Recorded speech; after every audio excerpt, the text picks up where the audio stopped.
Maisie, where are you? Oh, yeah. So listeners will be able to hear we're not in the same room, Susie and me. No. I'm in. Where do you think I am, Suze? Judging by the Well, background. yeah, either you've got into some unusual art or you're in a hotel. Yeah, well, it's definitely the latter. That's Sure. a little bit of me. The art behind me, for anybody not watching it on YouTube, is like a toddler has picked all shades of green and dropped the paint. I think they're meant to be reeds in a lake, but I'm not sure.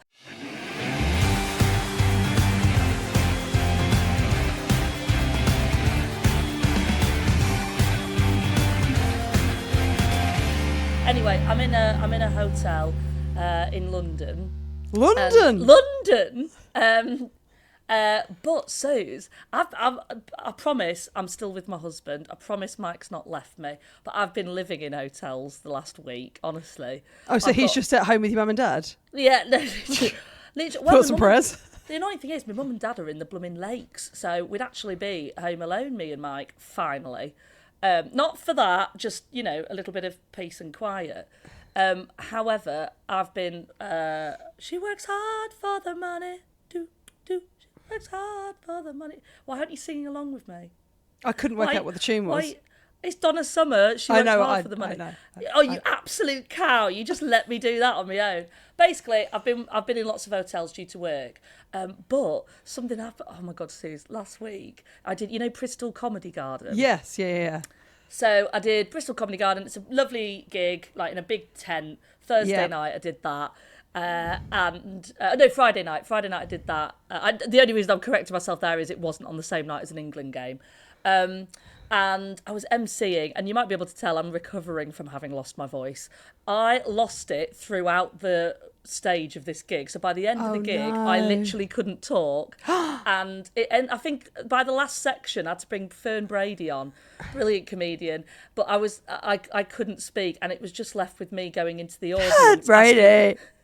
I was like, I can't MC. I'm just going to have to ask you guys what your best joke is, and got them to do that. And then we just voted for the best joke. Anyway, I got through the gig. Sure. I walked back to the hotel with Sean Walsh and Fern Brady. I've already checked in because I'm me. I like to know where I am before the gig. So we get back to this hotel at like 11. I'm absolutely sort of like, I'm gonna go to I can hardly speak, but I'm also starving, right? Mm-hmm. But it's 11 o'clock, and Fern and Sean had both eaten at the gig, where they'd eaten like what's it called? Charlie would know. Anyway, it was all the food that I'm not that into. Foreign muck. Don't say that. Don't say that. But it was essentially the options were like noodles, falafel, or banh mi, that one, or bao buns. It was either bao one of them, and I'd politely declined. Anyway, I get back to this hotel. I'm absolutely starving. Sean and Fern are checking in, so I was like, "Oh, I'm off up to bed. Night, guys. See you later." Get in the hotel lift, go up. I'm like, "I'll just give it 10 minutes or something. Just give it 10 minutes," and then I went back down. And I look left and I look right, and I'm like, okay, great, coast is clear. And I nip out for a cheeky little McDonald's burger. Sure. I get back, and I think, I'm treating myself because I managed to get through with this voice. I have my little Happy Meal or whatever it was, and go to sleep. Next day, I'm getting the train back home, and Sean Walsh is like, oh, great to gig with you, mate, well done. I have to ask, where did you go last night? I was like, oh my God, how does he know? And I was like, I don't know what you mean. He was like, I saw you leaving the hotel at like gone 11. And Sean Walsh thought I was having an affair. Sean Walsh thought I was, he messaged me this. He was like, I thought you were going out to like have an affair with somebody in Bristol. So then I had to come clean because I was like, what's worse? He knows I've gone out for a cheeky late night burger or a cheeky late night rendezvous with a mystery Bristolian. So you're having an affair, but it's with Ronald McDonald. Well, listen, me and Ronald are very happy. We make it work. Mike knows about it. There were 3 of us in that marriage. Yeah, right. But it made me realise, Suze, I couldn't do it. I'd be utterly dreadful because I was so convinced nobody saw me. I was so convinced nobody saw me. And he even put, he went, it was the way you looked left and looked right when you came out of the lift. I know. I must have looked even more suspicious than somebody genuinely just going out to grab a burger. Oh, so much more. You probably look more suspicious than someone that was on their way to have an affair. I don't think you're subtle. It doesn't help I nip out for a burger in lingerie. Oh dear. God. Should we get on with the show? Yeah, why not? Oh, we're starting it, Maze. Oh, it's too hot. It's too hot. I'll be honest with you, Suze. I'm not wearing shorts. Just knickers and a t-shirt? Just knickers. I've gone full Winnie the Pooh. Yeah. Love it. Yeah. Love it. Oh. Maybe we should just pause for a minute for a hydration break. Do you know what? I've been watching this World Cup, and like most fans, I've not been the biggest fan of a hydration break. And then today has come along. We're recording this on the Wednesday, where it feels hotter than the sun. Yeah.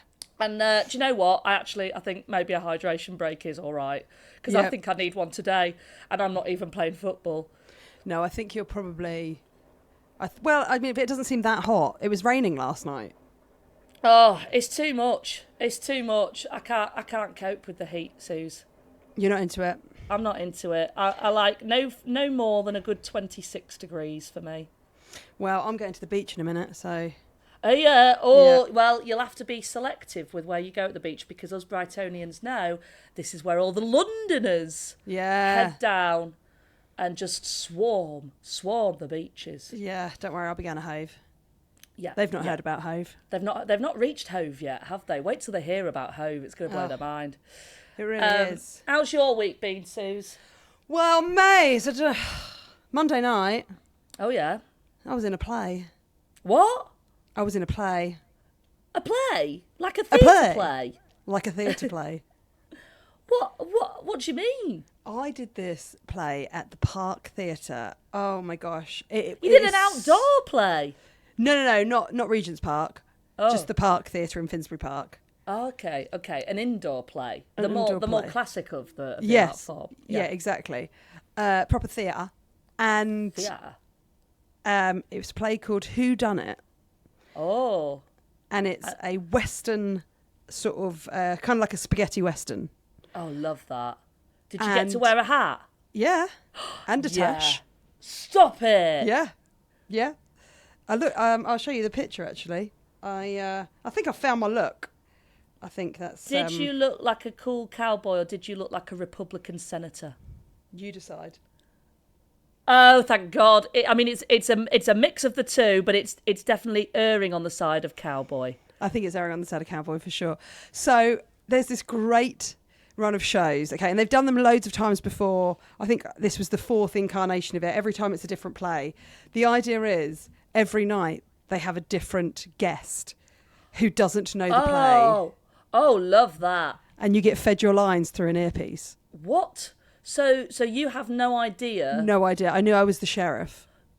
So you only know the character, you don't know any of your lines, and you don't know... Any of your stage directions. Any of the plot? Nope, nothing. Oh, my God. And you have an internal monologue, which is the voice of Ian McKellen. That the audience can hear saying, the sheriff wondered if they should leave the stage now. And then you go to leave the stage, and then the person in your earpiece says, don't leave the stage. So you have to walk back on. Oh, perfect. It was so much fun. There was a point where they said, the earpiece said to me, right, okay, go behind the bar. It's when they're like meant to be in a church. Go behind the bar. And then they fed me my line. So if they said, Suzi, pick up a glass, I would pick up a glass. Then if they said, I want that glass, if they don't say your name before it, it's just the line that you've got to do. Oh, no. And they said, okay, Suzi, you're now going to do a monologue. Okay. And then the voiceover goes, at this point, the sheriff assumed that the lines would be fed to her, because you tell the audience the conceit at the top. And then Ian McKellen's voice just says, nope, you're on your own. And so then you have to perfect. improvise a monologue. Oh my God, how do you know how long for? Well, I just went for it. And it was like Some say she's still monologuing. a Baptist preacher, basically. Oh God. So you have to improvise a parable. And then you have to do a dance. Oh my God. They Then you got have the to money's join- worth out of you. Then they have to join in with a song. I didn't get paid. It was all for charity. Oh my. Oh. I mean, lovely. That's why you haven't been lovely. asked. Very nice. Oh, shut up.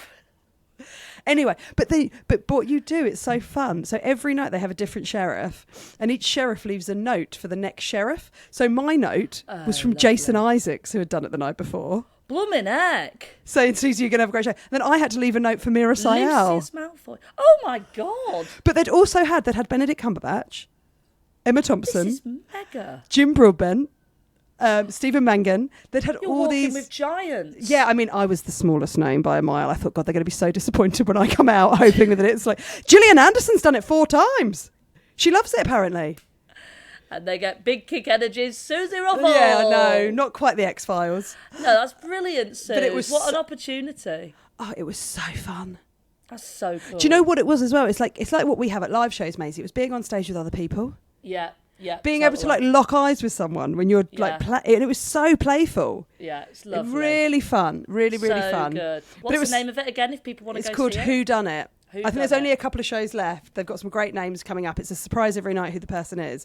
But the funniest, like one bit that really made me laugh was that when I was on stage, someone just passed me a hobby horse. And then you have to just join in. Everyone was riding, so I just joined in. And then they're like, what's your horse's name? And then the voice in the thing goes, oh, this is so-and-so. Like, it's just... Oh, God. Sounds such brilliant chaos. Yeah, it was brilliant chaos. It's such a great idea. And the team that did it, I mean, all of the actors made me feel so welcome. They were like, you're going to be brilliant. Don't worry. We'll move you to where you need to be. Someone just keeps putting a hand on your shoulder and moving you to the right part of the stage. But it's very so clever, nice. very funny. They occasionally feed you the wrong lines. Perfect. Or like the wrong intonation. Yeah. Like, so yeah, it was very, very fun. Great. Very fun. Brilliant. So yeah, well done. That's very brave, Suze. Do you know what? I felt really nervous. Yeah, I bet you More did. nervous than I have done in a while, but it was a total joy. Good. A total joy. Wow. A lovely little cowboy themed Monday night. A lovely little cowboy themed Monday night. Which is weird because I'm always dressed as a cowboy on Monday, but finally it made sense. Oh, good. Right. Well, I feel like we should discuss some level of football. Yes. There is still the men's Lionesses are having Yeah, are it's still worth having a saying go. there is a tournament on. There is a tournament. They call it the FIFA World Cup. It's getting there. It's getting there. It's still lots of chaos. Still lots of weird, as I say, commercial breaks and hydration breaks, and the usual goings on that come with a FIFA World Cup. But have you been catching any of it, Suze? Yeah, I've been watching the England games. You've been watching the male Lionesses. Yeah. I've been watching that. So the first one was quite exciting. Croatia. Yeah. Last night was. I've got to Last say, night was genuinely one of the most boring games. I just was really impressed by Ghana's back line. I mean, look at you coming out with a sentence like that. Do you know what I mean? I feel like a proud parent so often. With Your these work here things. is done. Do you know what I mean? If you'd have said, I'd never get Susie saying about the men's football, I'm so impressed with Ghana's back line. I was though. But yeah, there you go. That's the truth. They put up a great performance, didn't they? I just felt like the England team last night just couldn't get through that back line. No. I mean, it was. I'll be honest. I thought it was a really boring game. I thought England. I think Croatia was so exciting. 4-2. You know, any game with 6 goals is going to be a bit exciting. And Croatia was seen as the hardest one out of our group, out of Panama, Ghana, and Croatia. Croatia is on paper definitely the hardest opponent. But struggling to get a goal against Ghana is, I think, well, they described it as a wake-up call last night, and I do think that's correct. Of we've said this before, but with England men, and we're always a bit nervous about it happening in the women's game, is getting a little bit too sort of complacent and assumptive that we're going to win. We're going to win this tournament. We're one of the best teams in the world. And I like, if you're struggling to get past Ghana, who've got some good players, they've also got some deeply problematic ones, which did sort of bring itself into relevance last night, Suze, with I mean, anybody who's got little ones listening, maybe turn it down, but they have a midfield player, Thomas Partey, who did play for Arsenal throughout the entire season. It transpired with Arsenal knowing full well that he'd been charged with 7 counts of an absolutely heinous crime against several women. So it was quite interesting last night. Gabby Logan was talking about it, that all the players, when they shake hands beforehand, the FA had left it up to players' discretion on whether they shook hands with all players. Jed Spence, it's worth noting, from Tottenham Hotspur, didn't shake his hand in the good on him little preamble beforehand. Yeah, and actually incredibly disappointing that so many did. Yeah. But listen, there we go. What? Who knew men can disappoint you? Yeah. Jed Spence is the one that's wearing the... He's wearing the jaw guard, shield. Yes, it looks a little bit like what Lady Gaga might wear on tour. Oh my God! Yes, she wore something very similar on one of the tours, didn't she? In the Bad Romance video, he's got the metallic one. Yeah. Yes, do you know, I couldn't place it, and there we go. There you go. This is where you come for your comparisons between football and Lady Gaga music videos of the 2000s. There we go. Yeah, Jed Spence. Maybe we can get Jed Spence rhyming with Bad Romance. Maybe. Give me a minute to work on it. Yeah, it'll be, okay. Would it be tenuous? 100%. What have you thought of the England team in general, though, Suze? Maybe, I mean, on the field, it remains to sort of be seen, but any players standing out to you in particular? Well, I mean, first of all, just to not totally brush over the Ghanaian player with a horrific history, I think it's really shocking that someone like him gets to continue their career. And I think it really, I mean, I think it's fair to say FIFA routinely don't show themselves in glory. No. But I feel like this is enormously problematic for the game on the whole. Yeah. And, you know, it's another reason why it feels like the women's game is so far ahead of the men's game in so many other ways. Anyway, sorry, back to the England team. I like the one that looks like Princess Di. Oh, Anthony Gordon. Yeah, he's a sweet boy, isn't he? Yeah, have you seen the England photos? Have I seen it? I was thinking about making a backdrop. Because I think already people were saying about Anthony Gordon, he used to have hair sort of as bright as mine, and there used to be sort of comparison. He used to look more like Ellen DeGeneres. And well, he used to have it really short, and then at the sides, and then a sort of bit of a bright blonde peroxide quiff going on. It was sort of Ellen DeGeneres and maybe a bit Ridian from X Factor mid-noughties. Oh my God! If you remember yeah, him. Okay, of course. How could I not? What a throwback! And then he's grown it out, and it's sort of doing those little flicks at the bottom. So people were already making Princess Diana comparisons towards the end of the season, the league season. And then these photos came out. If you haven't seen the official England photos, guys, get on it. I thought it was weird that rather than an England kit, he wore an oversized T-shirt and a pair of cycling shorts. Yes, but but you know, clearly he's really leaning into the Princess Di. Yeah, it's weird that he sat to do his photo shoot on his own outside the Taj Mahal. They're so strange, though, aren't they? There's always been 3 of us in the front line. If you haven't seen it, check it out, right? Because it's I don't know who the photographer is. I mean, you know, I don't want to slate anybody's work here, but it's just interesting the direction that's being given to these players. So usually it's folded arms, isn't it, Suze? It's point down the lens. It's pointing at the badge. It's pointing at the badge. It's basically, who are you? Well, I'm a really good player. That's the kind of direction that's been given.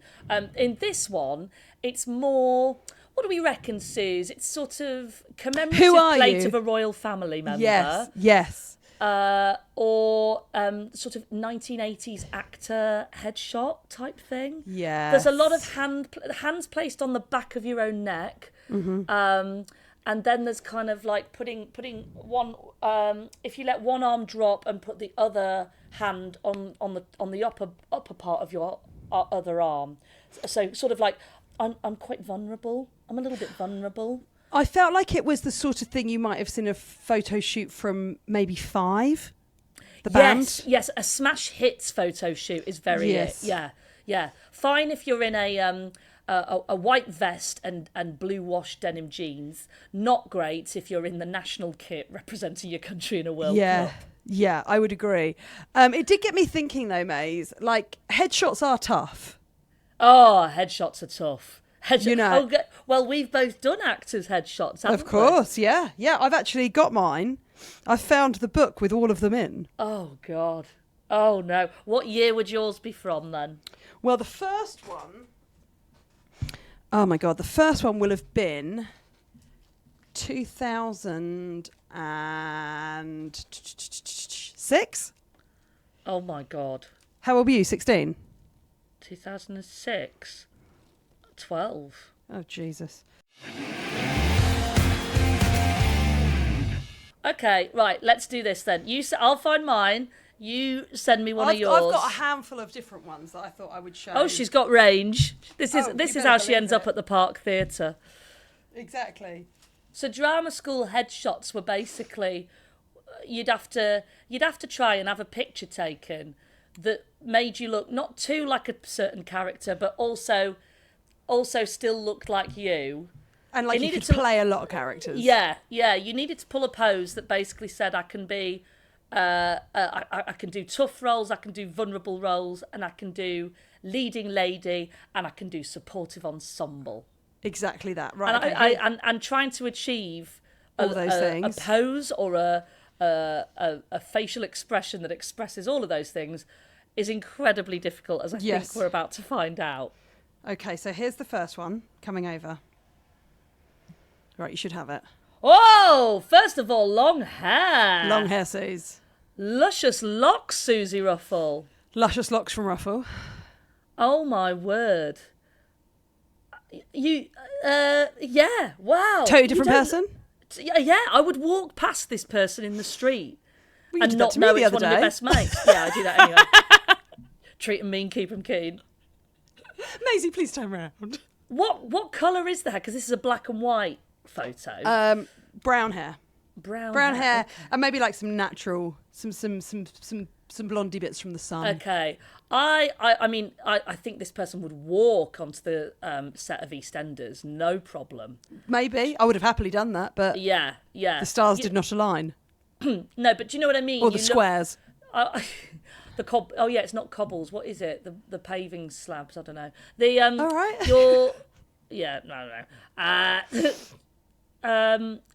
She could go behind the bar of the Queen Vic, I think. She sure. could be the troublesome neighbour next door that's about to break up a marriage of 10 years. Oh, yeah, I think maybe. I think so. Yeah.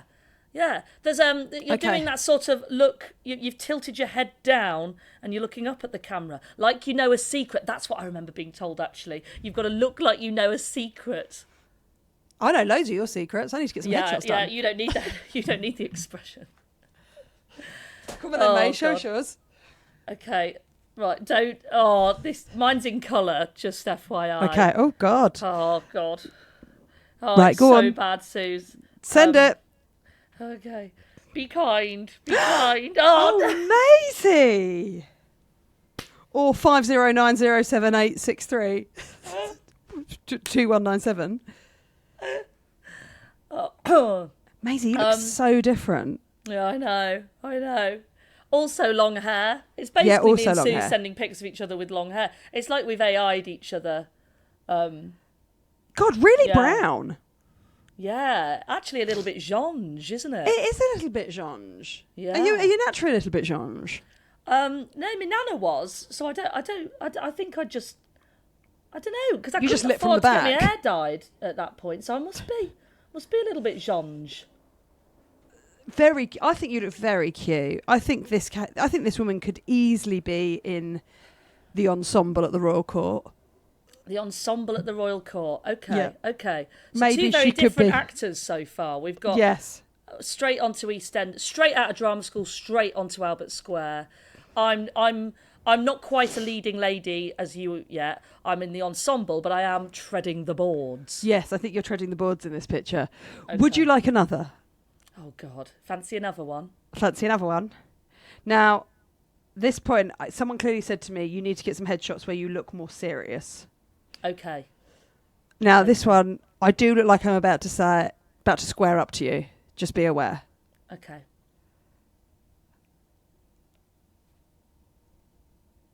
Bloody hell, Suze! Oh my God. You look like an actress in this. We might need the Big Kick Energy listeners to help here, but it's a little bit Helen McCrory from Peaky Blinders. Sure, I'll take it. I can see that. I can see a little bit I was often of told Zoe Wanamaker. Yeah, it's the eyes. Zoe Wanamaker's got those quite narrow, knowing eyes, as did Helen McCrory. As does Suzi Ruffell. Olivia Colman a little bit. Sure. Listen. Are you against a brick wall in this one? I should have thought so, yeah. Yes. She's tried to go for the more urban roles. Yes. Maybe you could see her in a Guy Ritchie film. Yeah, Yes, maybe she lives, on the tough streets. Yes. She's been to the University of Life. Absolutely. She could be in Oliver. She could be in Peaky Blinders. She could be in anything where there's sort of a murky alleyway involved. Yes. And then, just for the final one, and we can use as many or as Is few your of hair these as we quite want. short in this, or have you tied it back? No, that my hair's short in this one, and my hair's much shorter in this one. And clearly, someone said to me, "We need some photos of you where you look more vulnerable." Okay. Let's have a look at vulnerable Suze. So we've had bright young spark Suze. We've had threatening alleyway Suze. Let's have a look for vulnerable. So oh wow, it's a young Jenny Eclair. It's Jenny Eclair, and you genuinely look like and I mean this in the loveliest way possible. You look like a 90s heartthrob man. Yeah, I think I was. Put it like this: I think I breathed again. Yes. I Very think so. Adam Ricketts. Very Adam Ricketts. That's who I couldn't put it. Yeah, Adam. That's Ricketts. who sang "I Breathed Again." I Oh, breathe is again. it? I breathe again.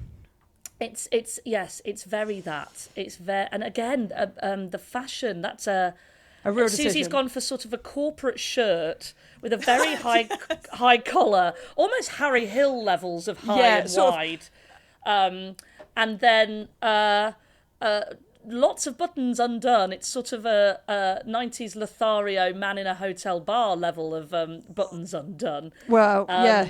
I mean, it stops there. I just had it completely open, boobs out. Yeah, if you were a 90s heartthrob man, the thinking behind this man would be, I need to show I've got chest hair.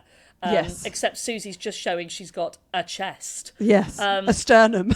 A sternum. Yes. Yeah, you're displaying your sternum. Maybe you're showing that you know where to breathe from as a classically trained actor. There you go. There you go. Yeah. I mean, these are quite impressive. Just speaking of chests, by the way, I'm looking at mine. I think I might have put chicken fillets in for this session. Well, yeah, I mean, I don't think your boobs are that big. They come out further than my head, and I've tilted my head forward. Look at the angle. I've never had a cleavage. I can't. Is that a cleavage or is that a stray hair? I think that might be a stray hair. That's a stray hair. So you're showing off your chest hair. And here's my God. hairy sternum. Hairy sternum. That would be our band, wouldn't it? That's a really good. Do you think you could be a drag king that just does Harry Styles? Hairy sternum. Yeah. Oh God, yeah. Oh, my dad at a family barbecue last week, genuinely, and I don't think ironically at all, when you're off to see him next week, aren't you, Barry Piles? Barry Piles! Barry Piles. Oh my God. So yeah, there we go. We'll put these on a little social so you can see. Yeah. these wonderful. I mean, God, it tells you how long ago you went to drama school, Suze. They hadn't come up with colour photography then, you know. Was it a man under a cloak with a sort of click button that he'd do? Yeah, it's when God was a boy. Yeah, wow. Should we get back into the football? I mean, I guess we should. Yeah, this all came from talking about the blokes and their lovely headshots. It really did. Maybe we'd have made the England men's team if they'd have seen these shots. Yeah, absolutely. I think there's a chance of it for sure. I tell you what, I did want to bring up, Suze. Go on. About this World Cup is you've gone very conspiratorial. I have, haven't I? Yeah. Well, I want to both say something I'm loving and something I'm simultaneously getting incredibly infuriated by. Oh, can I guess what it is? Yeah. Is it you love the fact there's Emma Hayes, but you hate the fact she's been put in a kitchen? Yes, exactly this. Right. Emma Hayes. So they've got a few female pundits. Ellen White's out there. I forget who's ITV and who's BBC, but there's quite a few from the world of WOSO. There's Emma Hayes. There's Kaz Carney. There's Ellen White, Steph Horton were there last night. But yes, I think this is ITV's coverage. In fact, I know it is because ITV are the ones that are out there, aren't they? Yes, they are. They've got BBC are the ones with the weird AI studio background. ITV are the ones that have actually flown out and are living it large on a nice rooftop in Brooklyn. So, I love the fact that we've put the Manhattan skyline in case anyone forgets that we're in America. Yeah, it's wild, isn't it? It really is. But if you've got, first of all, the budget to have flown everybody out to Brooklyn, and you've got this I mean, it looks fantastic, this studio. It looks brilliant. And hotels aren't cheap. No, and you've got this magnificent skyline. And on the night that we're talking about, which was the Croatia game, you've got essentially the lads from the overlap. You've got Gary Neville, you've got Ian Wright, and you've got Roy Keane sat in front of this brilliant backdrop. And these men, all fantastic players who've all represented their country at World Cup level, they're talking about the game, and then and you know, great pundits, really great pundits. Yeah, for sure. I would say though there is a difference between hearing and I'm not saying one over the other. I like the blend of the two, and I'm going to go on to say in a second. There's absolutely no reason for them to be separated either by distance, a kitchen island, or just the camera angle.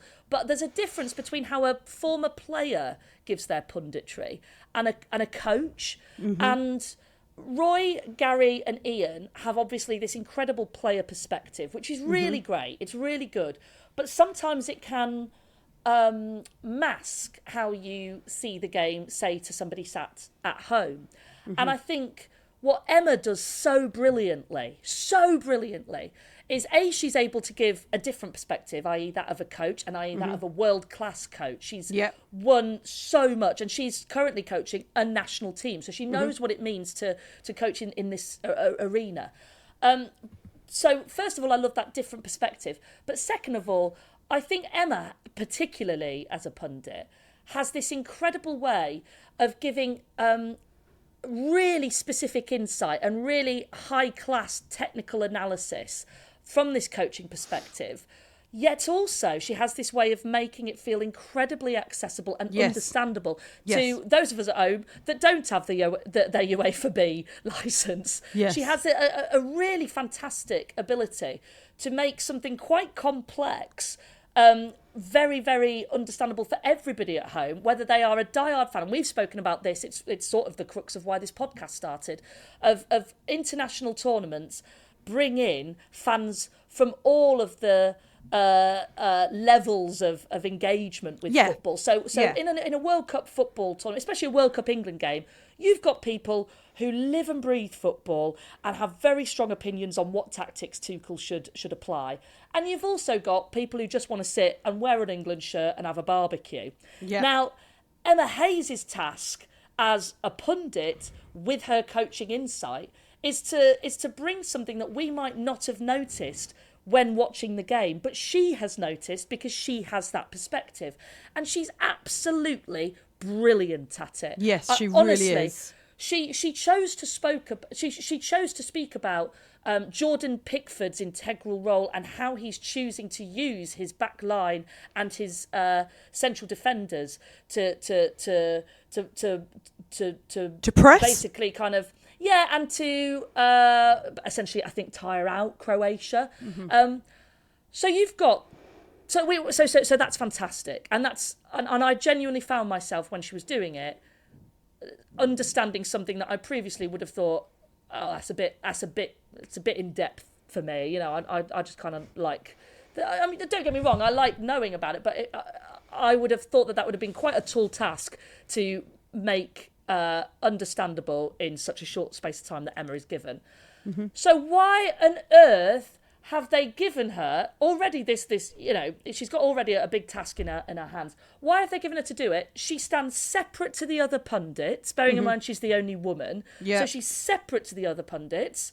Okay, is she sat separately? No, she stood. Okay, she stood in a different part. Has she got the Brooklyn skyline that everybody's been flown out to see? Seeing as we're there and we've got this incredible studio, are we making use of it? No. She stood in front of a brick wall that we've attached a blackboard to. Okay, right. So she stood separately. She doesn't have the Brooklyn skyline, and there's a brick wall with a blackboard on it. Okay. Yeah, we've also put her with a kitchen island. Right, so the woman is now in a kitchen, not necessarily a kitchen in Brooklyn, just a kitchen with a blackboard. Is the blackboard relevant? Yes, that's what we're going to give her, to give us this incredible in-depth insight that only Emma Hayes can deliver. So not only have we put a woman in the kitchen, not only have we separated the woman from all of the female pundits, we've given her one of the most archaic forms of communication and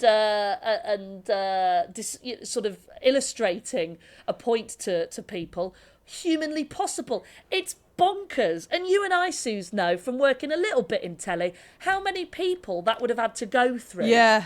How at no point did anybody, I mean, I'm guessing it's predominantly men making the decisions, but still, how did nobody go, maybe I'm overthinking this, guys, but is it possible that it could look like we're putting the one woman in a kitchen with a blackboard to make her incredibly insightful and helpful point? Yeah, I mean, I was sort of waiting for her to get an abacus to count out 11. Do you know what I mean? It's insane. It really is. It's absolutely insane. I mean, what there were has the been... other... Sorry, go on. Sorry. I was going to say there has been a bit of kick-off online about that, so I'm really hoping that the next game that ITV have, they use her in a better way, because it just feels like they're not making the most of her. I can't see them. I mean, if they choose to do it again, it's mind-boggling, because you're right, there was such a backlash. And sometimes I think, you know, as a football fan that is a fan of the men's and the women's game, I'm aware of the opinions that people have about the women's game and opinions that women have about the men's game. And sometimes that, I mean, you're very good at this. You don't allow yourself to think like this, but sometimes I end up going, am I overthinking it? You know, am I being oversensitive? Is that something? And then you go online and you're like, oh no, everybody thought it was weird that we put the woman in the kitchen. Yeah, everybody did that. Yeah. I mean, what were the other options? What were the other things? Oh, Emma Hayes discussing the midfielder's integral role whilst doing embroidery. Do you know what I mean? What else are we going to see at this World Cup? Kaz Carney discussing the benefits of a 4-4-2 system whilst flower arranging. Yeah. It's insane. Yeah, we've now come to Ellen White, who is darning the socks of the men whilst telling us how she feels about the hydration breaks. It's just bonkers. It really is. And that's before you get to the blackboard. Why in a world where, you know, throughout the domestic season we've got all this sort of you know, the VAR technology and the CGI. I mean, give her at least some magnet boards so it can feel a little bit more like what she's used to when she's explaining stuff. I mean, it's just, it felt like she was on Saturday Kitchen, didn't it? That's writing exactly the specials. what I thought. Yeah, that's writing exactly the specials of what we've got today.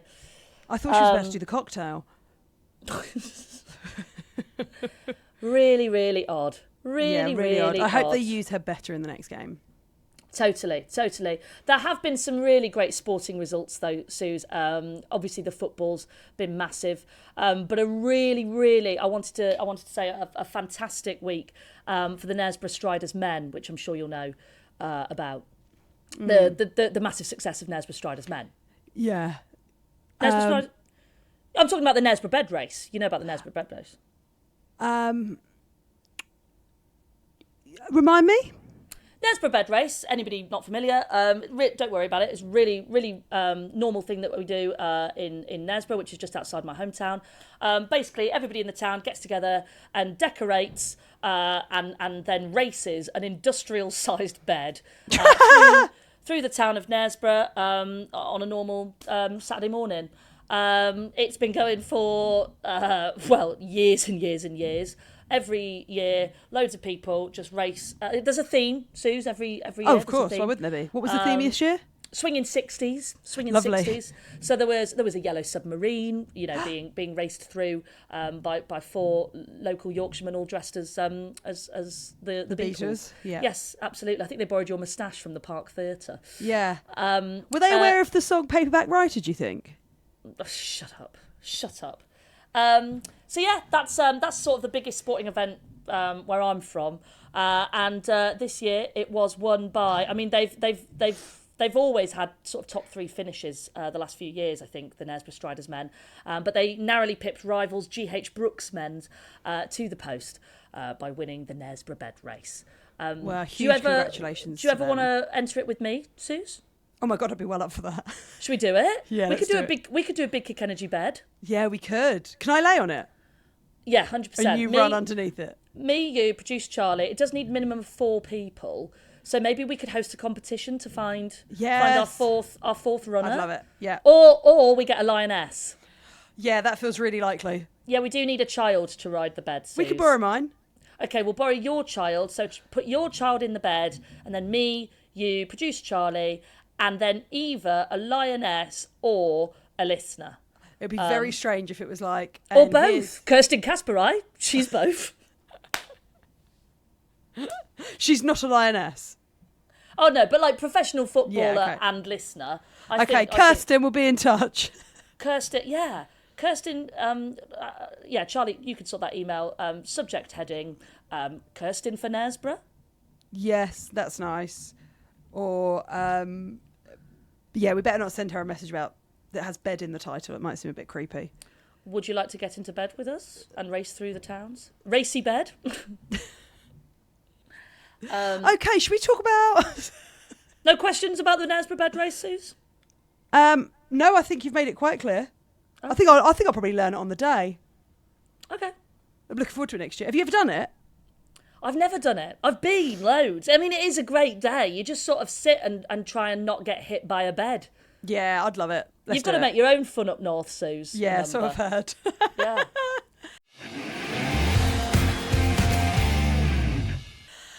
Talking of making your own fun, have you seen that drinking in the stadiums is now officially allowed across WSL and WSL2 next season? Oh, thank God. Celebrating the growth of the women's game? Absolutely. I mean, I like it. They've seen that we can be trusted. They can see that we're not like the boys. Mm-hmm. I think great. And I think as well, I don't worry about that because I think things like when Brighton announced their stadium with so much of a family focus around it, like I do think that 2 things can coexist. There can be the ability to drink inside a stadium without encouraging a drinking culture. Yes, I think agree. the women's game will still continue to have this lovely, friendly atmosphere, mainly because a lot of us aren't idiots when we don't become nasty idiots when we have a drink. Agreed. If anything, I become more huggy. Yes, you do. Yeah, you get all in your feels, don't you, Suze? Yeah. Don't you, Suze? Yeah. I'm a big feeler. She gets to the 88th minute and she's going, I just love football. I just really love it. I love being part of this. I just love the kits. Well, talking of kits. Oh yeah. I'm going to be getting some new ones next year, aren't I? Get your kit out. The World Cup playoff draws. The Lionesses will play Greece over 2 legs in the World Cup playoffs in the autumn. So there's away on the 9th of October Oh, we could. Oh, 9th of October. Let me check my diary because maybe we could fancy we could all dress like they do in the film Mamma Mia. Oh, I'd love that. Go to a little Greek island to watch. Yeah, that would be fun. Can you imagine climbing up the rocks singing "Don't Go Chasing Your Emotions"? Yeah, I'd love to. I'll still be singing Paperback Writer because I still think they're bigger than... Oh, God, listen, we're not getting into ABBA versus Beatles here. Sorry. But away on the 9th of October and at home on the 13th of October. So if they win these games, they'll face a further playoff match, Suze, against the winner of Slovakia versus Ukraine. Now, I'm very aware that earlier in this very episode, I said about that can sometimes you can end up worrying that there's this assumption that we'll win that England fans possess of, oh yeah, it'll be a walk in the park, which I think England fans were a little bit, and England team maybe a little bit about Ghana in the Men's World Cup the other night. But however, as a fan, can I also say this is delightful news considering we narrowly missed out on qualifying straight from the off for the World Cup, despite finishing on 15 points because of blooming Spain. Who puts us in the same group as Spain? Come on, man. But this feels like a nice route to qualify for the World Cup. Yes, it does. We've just got to beat Greece. That feels kind of doable. I mean, I don't want to sort of be too presumptuous, but I imagine if you're a Greek fan, you're a little bit, oh no, coming up against the European champions England. And then it's just working out beating Slovakia or Ukraine. Ukraine, of course, we've played quite recently. We know it can be done. So, yeah, good news for Lionesses fans, I guess. I think so. And then to take into account the rest of the UK, Wales will play Albania. Now, if they win, they'll face Norway or Romania. Now, they'd definitely like Romania if they beat Albania, wouldn't they? I think they would prefer that, yes. They'd like the double Anias. They really would. And then Scotland will face the Czech Republic. And if they win, they'll have to play Sweden or Lithuania. And then Northern Ireland will play Portugal. So Scotland will face Czech Republic. Yes. I'd back Scotland there, I think. So then if they play Sweden... Sweden... You'll remember they gave us spicy bum time at the Euros, Suze. They did indeed. In that penalty shootout. Okay, and Northern Ireland? So Northern Ireland will play Portugal. Oh, that feels trickier to me. Yeah. And if they can win that fixture, they will go on to play Iceland or Croatia. Oh, blooming heck. So really, out of all of the home nations, England have got it the best. Yes, I think so. And then to bring in our neighbours, Ireland will face Kazakhstan.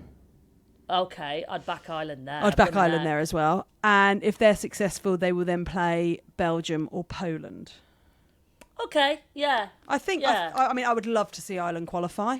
Yeah, totally. Wouldn't it be fantastic? Maybe really so that you can wear our Irish shirts, eh? 100%, yeah. Love to wear that. Now, we've gone through what's happening sort of internationally. It's important that we always keep one eye on the domestic season and what's happening here in the WSL. Are you going to talk transfers? What's that? Are you going to talk transfers? It's the transfer window. It's open. Oh, God. That is so tenuous. Why, how's that tenuous? I've just had it open. That's the transfer window. That's open. Who's at the window, Suze? Who's out there? It's Mary Earps. Mary Earps. Hello, Mary. Window. Oh, what kit's she wearing? What kit's she wearing, Suze? She's wearing the London City Lionesses kit. Oh my word! It's a nice kit. That goalie shirt's nice. Paris to Peckham for Mary Earps. Yeah. Is it around Peckham? It's sort of there, isn't it? Southeast. Sort of Bromley, I think. Yeah. Doesn't work for my my little alliteration gag though. So no, it doesn't. I'm sorry. For the benefit of this, we'll say it's Peckham. Mary Earp, she's back in the WSL. Yes, she is indeed. She really is, and it's exciting. Very exciting. I think that's a great signing from LCL. Well, yeah, Michelle, big money Michelle. She got her Michelle Kang. She got her wallet out. Yep, which she loves to do. Who's that? Did you see Mary Earps saying thank you for her time playing in Paris? No. Mary Earps did a video saying like, I'm leaving Paris and I've had such a great time here. It was all in fluent French, Suze. Yeah, I love to see that. She's so good. Yeah, but do you remember a couple of years ago when we saw her at the FA Cup and we were like, oh, how's your French? And she was like, oh, un petit peu, un petit peu. She was like Marion Cotillard in this video. She might as well have been smoking one of those long cigarettes. Yeah. Sat on a balcony in Paris with the Eiffel Tower in the background. She's learnt the lingo there. She really has. She really has. Oh, wait a minute. Mary's just getting budged out the way. Who's that also at the window? Oh, it's only Kirsty Hansen. Oh, and what's she wearing? She's wearing a Spurs shirt. Oh, gosh, what a loss for Villa. This is going to become a thing, isn't it? This is going to become a regular feature of the transfers. Oh, wait a second. There's someone else. There's someone else there. Is there? Yeah. Gosh, this window's very crowded, isn't it? Yeah, well, it is. Well, the thing is, Mary's wandered off. She's got a baguette. Right. Oh, and Kirsty's now wandering off. Oh, she's wearing Martin Ho's cowboy hat. Oh, wait a minute. Who's that? That's now coming into the frame. Oh, it's Laia Cadena, and she's not in an Arsenal shirt. No. Oh. She's in the West Ham kit. Oh, she's joined the ever-improving West Ham, has she? She has indeed. Well, I never. Liar! Liar! You're a liar! And there's someone else wearing the same shirt. I'm just going to have fun shouting that at the games. Pardon? There's someone else in the same shirt. Oh, is there? But now? who is it? There? It's Nadine Risson from Frankfurt. Oh, Nadine Rising from Frankfurt, is it? Oh, there it's Nadine Rising from Frankfurt. Quite the busy window this is. Yeah, how's anyone going to be able to wait get a second. In? Gosh. Wait a second. There's Chiara Keating. But she's not wearing a shirt. She's just wearing a plain white T-shirt. What? Yeah. So she said she hasn't signed the contract for Man City and she's searching for a move to guarantee more time. Perhaps for the World Cup, perhaps. You're telling me you can see Chiara Keating through your transfer window and she's just wandering around in smart cash? She is indeed. So you're telling me she's walking around in your transfer window dressed in smart cash and she's what? She's asking who will buy? Yes, I think she is. Has she got the little milkmaid things on from Oliver? Who will buy a brilliant keeper? Exactly that. It's exactly Come on, yes, what Andy, she's doing. come in with something, please. Who will buy ripe strawberries, ripe goals? Nobody's goals. Oh, jeez. And then I can see Niamh Charles, and she's in a Chelsea kit, but she's giggling and saying shh. Oh, so I don't know if it's been announced. Niamh Charles, because yet again, I don't know how this happens. Because they've got previous of the Man City kit people here, or the Man City marketing people. I don't know whose fault it is, but essentially, Niamh Charles's move to City from Chelsea was revealed because you could go onto the Man City shop website and buy a Man City shirt, and then you scroll down to get, Greenwood on the back of it, or hemp, and then you could also get Niamh Charles, right before it had even been announced. So I imagine somebody got a spicy email. I would have thought so. From their boss. But yes, the cat is out of the bag. Oh, sorry, Mary's telling me to use my French here. Le chat, c'est out of le sac. And Niamh Charles. What's in the bag? What's in the bag? Not Niamh the Charles. Cat. So there's your transfer news. Oh, what's that? What's that noise? What's that noise? Everyone walking away from the window, but it is still open. Oh, God. This is... I'm going to dread the transfer window just for this feature alone. Right. I genuinely think Suzi's got it in her to get an actual window as a prop for the podcast. I don't want to brag, but we've got some in my house. I knew I'd forgotten something with this new gaff. Let me just call Mike. Suze, I've got some good news for you. We always like to end on a little bit of good news. We do. Here at Big Kick Energy. You might remember us discussing the difficult circumstances that Durham women found themselves in. They put out this statement. They were in a really, really rubbish position that they found themselves in of of essentially the club having to be folded unless somebody could come in and save the day. We spoke about that unless an investor was found within a few weeks, time was really of the essence, they'd be unable to compete in WSL2 next season. Well, the co-owner of South Shields FC, Jeff Thompson, has acquired a majority stake in Durham and provided news. the financial backing the club needs to continue. Big up, Jeff! Big up, Jeff. Thank you, That is Big great Daddy Jeff. news. I think we're not going to call him that. Oh. Right. We That is a don't wrap. like the big financer Jeff, the BFG. There we go. Thanks to the big financer Jeff, the If BFG. you carry on, I'm going to climb out of this transfer window. Jump. I'm going to transfer to another podcast. Oh, go on. Who would you leave me for? Go on. Who would you leave me for? Which podcast? No one, never. Oh, really? You know. I'd leave you for Parenting Hell. Have you seen the Wonga they're on? I don't even have kids. I'll just pretend. Right. On that disappointing note, that's a that wrap. We'll be spicy back little next note. week. Maisie, do you want to tell people how they can get in touch with us? Or Yep. Because email we're, Maisie at parentinghell. Well, because we're recording remotely and I've got the doc here, I can get it right actually for a get it change. right. Yeah. You can keep in touch by emailing us at bigkickpod@gmail.com. You can find us on Instagram at bigkickenergypod, and we're on TikTok, living it large, dishing out Riz, 6-7ing our way through with Gen Z at Big Kick Energy. Goodbye. I'm climbing out this window. Are we still doing 6-7? Is that a thing? Do you think? 6-7. At what point do we 8-9?